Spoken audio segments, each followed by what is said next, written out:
귀한 아침 하나님 말씀 듣고자 오신 여러분들 환영합니다. 오늘 함께 나눌 말씀 먼저 찾도록 하겠습니다. 출애굽기 13장 출애굽기 13장입니다.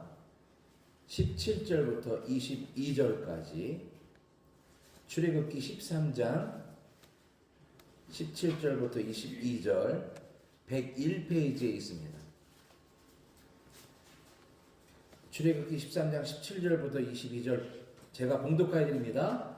바로가 백성을 보낸 후에 블레셋 사람의 땅의 길은 가까울지라도 하나님이 그들을 그 길로 인도하지 아니하셨으니 이는 하나님이 말씀하시기를 이 백성이 전쟁을 하게 되면 마음이 돌이켜 애굽으로 돌아갈까 하셨음이라. 그러므로 하나님이 홍해의 광야길을 돌려 백성을 인도하시매 이스라엘 자손이 애굽 땅에서 대열을 지어 나올 때에 모세가 요셉의 유고를 가졌으니 이는 요셉이 이스라엘 자손으로 단단히 맹세하게 하여 이르기를 하나님이 반드시 너희를 찾아오시리니 너희는 내 유고를 여기서 가지고 나가라 하였음이더라. 그들이 숫곳을 떠나서 광야 끝 에담에 장막을 치니 여호와께서 그들 앞에서 가시며 낮에는 구름 기둥으로 그들의 길을 인도하시고 밤에는 불 기둥으로 그들에게 비추사 낮이나 밤이나 진행하게 하시네. 낮에는 구름 기둥, 밤에는 불 기둥이 백성 앞에서 떠나지 아니하니라. 아멘. 할렐루야. 아멘. 지금까지 인도하신 것 하나님의 은혜입니다. 아멘. 오늘 말씀 제목이에요. 지금까지 인도하신 것. 아멘. 지금까지 인도하셔서 이제 이틀만 더 있으면 가장 기쁜 우리 성탄절이 있습니다. 예수님이 이 땅에 오신 이유, 우리를 위해서 십자가에 달리기 위해서 오셨다는 것 기억하시고 또 가장 낮은 곳에 임하셔서 병자와 환자, 죄 지은 자들의 친구가 되기 오셨음을 우리는 기억해야 됩니다. 우리 1년을 되돌아보면 이 성탄절까지요 하나님께서 지켜주시기에 지금까지 오게 된 줄로 믿습니다. 내가 아무리 계획을 세웠어도 하나님께서 계획하신 대로 우리가 걸어오게 되었고요. 아픔과 슬픔, 온전히 어려운 것이 있었어도 하나님께서 인도하셨기에 이 자리에 우리가 앉아 있는 줄로 믿습니다. 이것도 감사한 일이에요.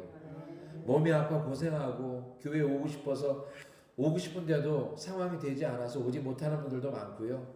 또 여러 가지 일들 때문에 주님을 떠난 사람들도 있습니다. 그런데 우리는 신앙 가지고 믿음 가지고 1년 동안 주님이 우리를 불러신 그날부터 지금까지 주님을 찬양하고 사랑하는 것이 얼마나 감사한지 모르겠습니다. 이 감사를 하나님께 올려드리는 귀한 성탄 예배가 내일과 내일 모레 펼쳐지기를 원합니다. 그런데 이 예배가요, 이 감사한 일이 우리만 있어야 될 것이 아니라 그동안 나오지 못했던 분들에게도 꼭 연락하셔서 많은 분들이 와서 함께 예배하는 예배가 되기를 원합니다.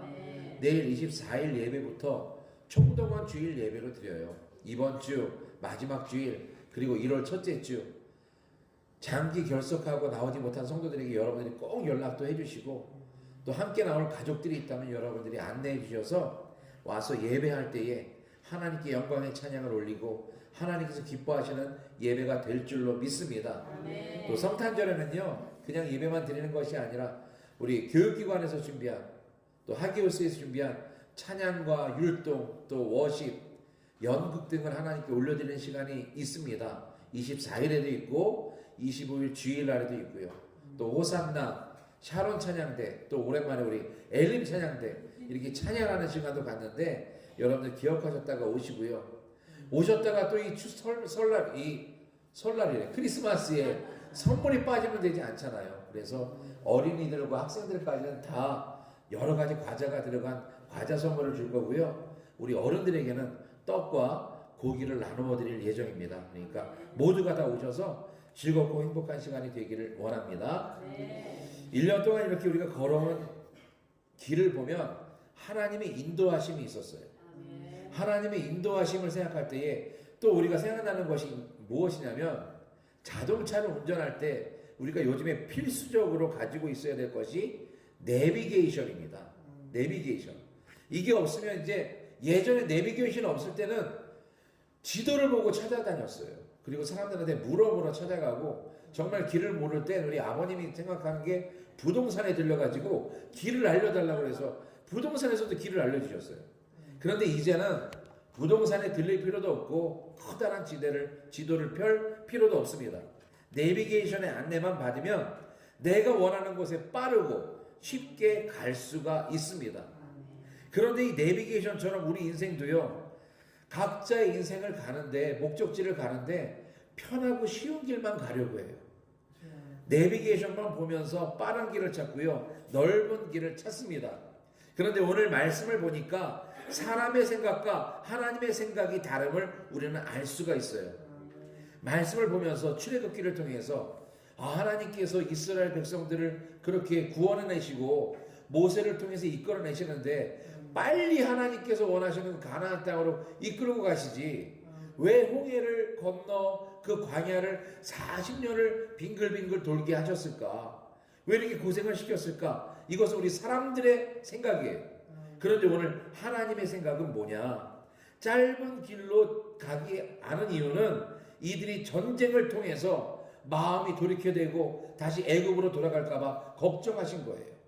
이 말씀 중에 전쟁이란 말이 나오는데 이 말은 무슨 말씀이냐면 이스라엘이 가나안 땅으로 가는데 가장 빠른 길, 쉬운 길은요, 팔레스타인 지중해 바다를 끼고선 걸어가는 길이에요.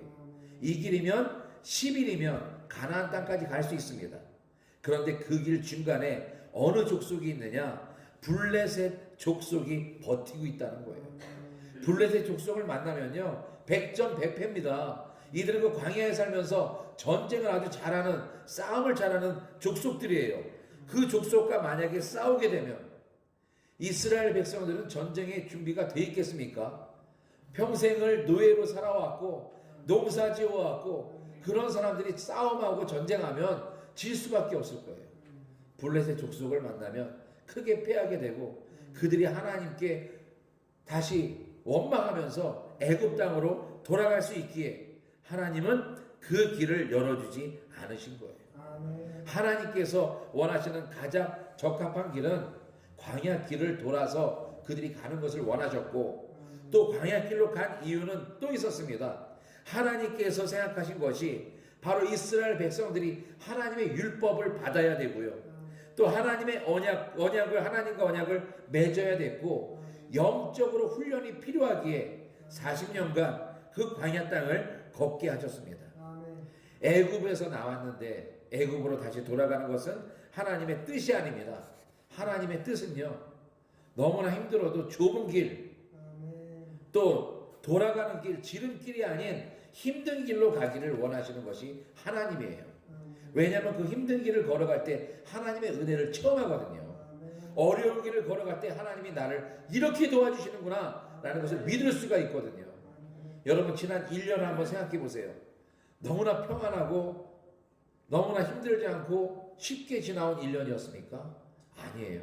코로나가 끝나서 경제적으로 좀 좋아질 줄 알았더니 더 어려워지고 건강을 위협하는 독감과 여러 가지 바이러스들이 우리를 엄습해 오고 집안에 생기지도 않았으면 좋겠던 일들이 생겨나는 것을 보면 우리는 지금도 좁고 어려운 길을 걸어갈 수밖에 없는 인생입니다. 그런데 이 좁고 어려운 길에서 우리 하나님께서 우리를 사랑하시기에 우리 하나님을 찬양하고 예배하는 자리에 우리가 서 있을 수 있었고 하나님께 영광의 찬양과 기쁨의 찬양을 부르기를 하나님께서 원하시고 그렇게 걸어온 줄로 믿습니다. 그러니까 험한 길을 걸어도 하나님께서 나와 함께 하셨다 감사하는 저와 여러분들이 되었으면 좋겠습니다. 우리 옆 사람에게 모든 것이 은혜입니다. 아멘. 모든 것이 은혜예요. 너무 감사해요.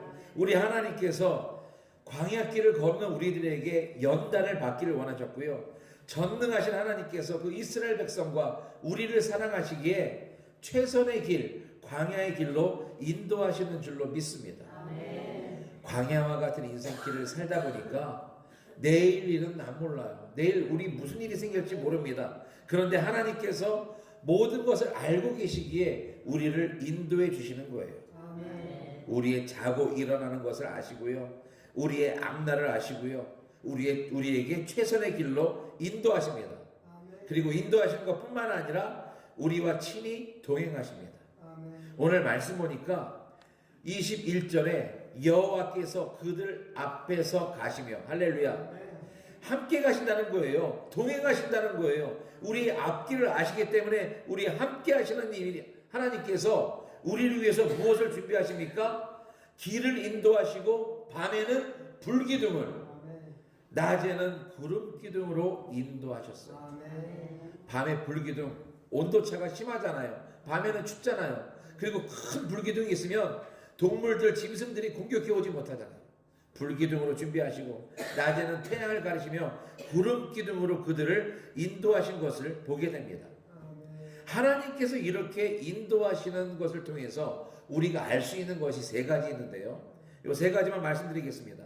첫 번째는 하나님의 움직임에 맞추라는 거예요. 그 당시에 보면 구름 기둥이요 쭉 가고 계속 따라가는 게 아니에요. 구름 기둥이 멈추면요 5개월 6개월 멈추면 그 자리에서 그냥 촥 텐트 치고 거기서 사는 거예요. 짧은 시간이지만 농사도 짓고 구름 기둥이 움직이기 전까지는 거기서 생활하면서 하나님께 예배드리던 이스라엘 백성들이었습니다. 또 가다가 또 움직이면 그때 또 짐을 싸서 또 따라가는 그런 삶을 살았는데, 그 불기둥과 구름 기둥이 바로 하나님 앞에서 가졌다는 거예요. 하나님이 멈추면 그들이 멈추고 하나님이 가면 그 속도에 맞춰서 갔다는 것입니다. 사랑하는 성도 여러분, 내년 24년 얼마 남지 않았습니다. 2024년에는 하나님의 속도에 맞춰가는 저와 여러분들이 되었으면 좋겠습니다. 내 생각대로 먼저 가면 실패할 수 있어요. 내 생각대로 먼저 가면 넘어질 수 있어요. 그런데 하나님께서 먼저 가시면 실패하지 않고 또 실패를 더 줄이고 하나님의 도우심을 받는 삶이 될 줄로 믿습니다. 내 생각대로 먼저 가지 마시고 하나님과 함께 가는 저와 여러분들이 되었으면 좋겠습니다. 두 번째는요, 우리 하나님께서 우리의 길을 인도하시는 진행자가 되십니다. 이 진행자라는 말을 또 생각해 보니까 우리가 잘 보는 프로그램, 뭐 TV에서 뭐 경연 프로그램이나 뭐 여러 가지 프로그램 보면 진행자, 사회자가 있어요. 근데 이 사람들은요 모든 프로의 순서를 다 알아요. 다음 가수는 누가 나올지, 다음 가수는 누가 나올지, 또 다음 게임은 무슨 게임을 할지, 이 모든 것을 다 아는 것이 진행자예요. 하나님도 마찬가지입니다. 우리의 삶의 진행자이시기 때문에 다음엔 어떤 일이 일어날지, 다음엔 누가 나타날지, 다음엔 누가 내 마음을 아프게 할지 하나님께서 다 아신다는 거예요. 그 진행자 되신 하나님께서 우리를 이끌고 인도하시기 때문에 우리는 걱정할 필요가 없습니다. 내일 무슨 일이 일어날지, 아니 잠시 후에 무슨 일이 일어날지 하나님께 맡기고 나아가는 새해가 되시길 주님의 이름으로 축원합니다. 길을 모르면서 내 멋대로 가지 마시고요, 인도하시는 진행자 되시는 하나님께 내 삶을 맡겨버리는 올해 그리고 내년이 되길 주님의 이름으로 축원합니다. 마지막 세 번째, 가장 감사한 것은요, 하나님께서 우리를 떠나지 않고 보호하십니다. 하나님은 구름 기둥으로 태양의 열을 막아주셨고요, 불기둥으로 일교차와 맹수의 공격으로부터 보호해 주셨습니다. 하나님은 이렇게 우리를 돕기를 원하시고 함께 하시기를 원하는데 우리는 그것을 깨닫지 못하고 있어요. 그때 그 아픔이 나한테 왜 있었지? 아픈 것만 생각해요. 그 어려운 일만 생각해요. 그렇지 않습니다. 하나님이 있었기에 그 어려운 일을 이겨낼 수 있었고요, 하나님이 있었기에 큰 일이 작은 일로 생겨난 줄로 믿습니다. 그러한 믿음으로 살아가야 돼요. 하나님이 나와 함께 하시니까 내가 하루하루 승리하고 하나님의 인도 따라 연단과 훈련을 받으면서 살아가는구나. 그러나 이 연단 훈련 뒤에는 무엇이 있습니까? 이스라엘 백성에게 가나안 땅이 기다리고 있었어요. 젖과 꿀이 흐르는 땅, 하나님이 함께 하시는 땅이 그들의 선물로 기다리고 있었음을 그들은 나중에 깨닫게 되었어요. 사랑하는 성도 여러분, 우리에게 올해 말도 그렇고 내년도 그렇고 새로운 연단과 훈련과 어려움이 있을 것입니다. 그런데 그 뒤에는 하나님의 특별한 보상이 있다는 것을 깨달으시고 주님과 동행하는 저와 여러분들 되시길 주님의 이름으로 축원합니다.